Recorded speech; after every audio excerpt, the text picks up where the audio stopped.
Le troisième élément serait le manque de gestion prévisionnelle.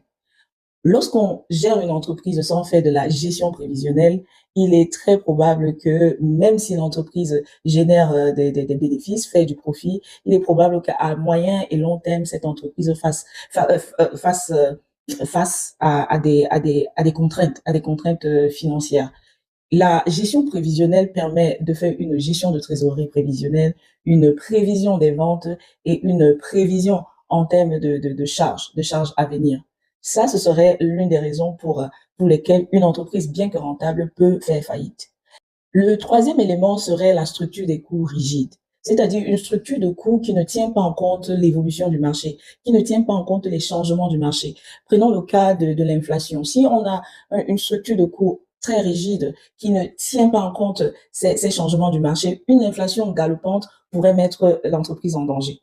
Bon, lorsqu'on fait la structure des coûts, il faut toujours intégrer une marge, il faut toujours intégrer un changement du marché. Ça peut être aussi même un changement financier, pas seulement du marché. On peut se retrouver avec des partenaires financiers qui augmentent les taux d'intérêt. Ça viendrait plomber votre structure de coûts et mettre l'entreprise à risque. Le quatrième élément, ce serait l'absence de la gestion des financements et des investissements. Tout financement, tout investissement doit être planifié. Lorsqu'on décide de faire un appel de fonds à l'extérieur, il faut une planification, il faut une évaluation de cet appel de fonds et aussi un calcul pour voir quelle est la pertinence de cet appel de fonds.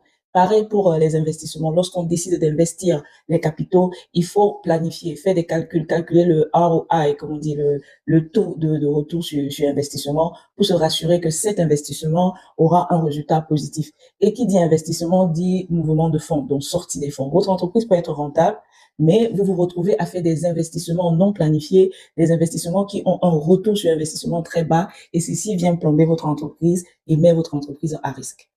Ce qu'il faut retenir, c'est qu'une entreprise ne peut être solide que si et seulement si on combine l'analyse de la rentabilité, la gestion de la trésorerie, la gestion, la planification de la croissance, la gestion des investissements et des financements, et aussi on garde un œil sur la structure des coûts. Et qui dit structure des coûts dit tarification, dit la stratégie des prix également. C'est seulement comme ça que vous pouvez garantir la pérennité de votre entreprise.